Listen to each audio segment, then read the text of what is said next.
Hi, everybody. Welcome to PJTV's Trifecta. My name is Tammy Bruce. I'm filling in for Steve Green today.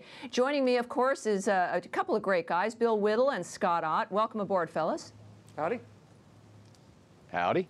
Well, you know, what's I want to ask you guys about something that has disturbed a lot of people when they heard it. You know, last time the president of Israel was in the United States, Obama gave him the Presidential Medal of Freedom. Now, Barack Obama, for the first time in his presidency, is going to Israel next month. And everyone was quite surprised to hear that he was going to be receiving an honor there, the Presidential Medal of Distinction from President Perez. We know, of course, and this is one of the issues, Israel is America's greatest friend. This nation has not just a political obligation to that country, but we do in part because we have a moral obligation to Israel. And the entire, of course, Western civilization owes Israel a great deal as well. Barack Obama, from what we've seen, has done his best to, in my opinion, certainly hurt that nation. And strangely enough, even just when it comes to the politics internationally, it seems that it's okay to build a bomb if you're an Islamist, but not to build a house if you're an Israeli. Bill, what exactly is that kind of policy about? And why do you think that Obama views the Israelis so differently from the Islamists when it comes to freedom and the ability to run a country as they see fit? Well, it's pretty obvious from his record. He has a deep and abiding disgust for freedom. And I got a strong feeling I know which side of that equation he's on, and I think everybody else does too. What I really find interesting, Tammy, is it's his first trip to Israel, and he's going to get a medal. You could get Barack Obama to go anywhere as long as you get him a medal. He'd open a 7-Eleven in Bosnia as long as there was some sort of presidential medal or some sort of high honor involved where he could stand there and bow his head and have somebody place the ribbon around his neck, and then he could say, I don't really deserve this medal. I accept it on behalf of the American people. And honestly, I mean, the man's just he's a medal slut. But to the deeper issue, there is no question about the double standard that Israel is held to here. And we could spend an hour on this, but the short form is as far as the modern progressive mind is concerned, the underdog is always correct.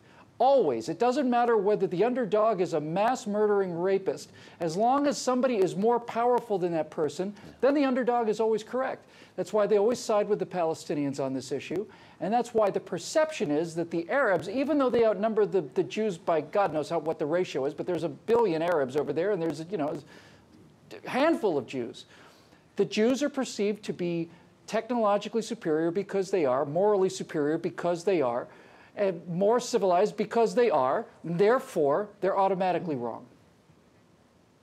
You know, one of the problems, of course, is that giving Obama a medal like this after spending years making things more difficult for Israel, is that it sends a message to the world that you can treat Israel and Jews in this fashion, and it's okay. Now, Americans think that embracing Barack Obama is an American problem, but in fact, Scott, isn't this an issue when it comes to not just the American left, but the worldwide left, that they always seem to be doing things that actually directly harm their own nation's security and that make things more difficult for democracy and decent people to survive?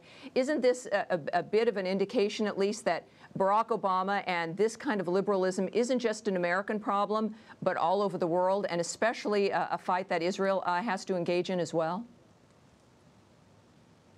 Yes, it is. I mean, I kind of look at this as the way the left in Israel has traded away land. They've traded away prisoners, releasing 1,000 terrorists in exchange for 1 Israeli, in the constant hope that human behavior and human nature will change, and somehow the long history of hatred will evaporate if you suddenly do a good deed for folks like this. But unfortunately, they don't understand anything but strength. Any award, by the way, that Barack Obama is getting is just like his Nobel Peace Prize. It's aspirational. It's in hopes that he'll maybe do something nice for us in the future. And really, he's being recognized for who America is, not for who Barack Obama is. Well, I hope so. The Israelis know that they have no better friends than the Americans. We also know that Netanyahu had a difficult election and that the left thinks that they can take advantage of the situation. But if anybody in the world knows that these are existential issues, it's the Jews. And when it comes down to what happens in this world, we know that what happens to the Jewish community affects everyone else around the world. We appreciate Western civilization, so we appreciate Israel. And we also know that Israel is not going to let itself die in order to impress Barack Obama. And the American people need to really make sure that the Israelis and that Jews around the world know that we support them and that this kind of political theater is not going to do them in. I'm Tammy Bruce for Trifecta.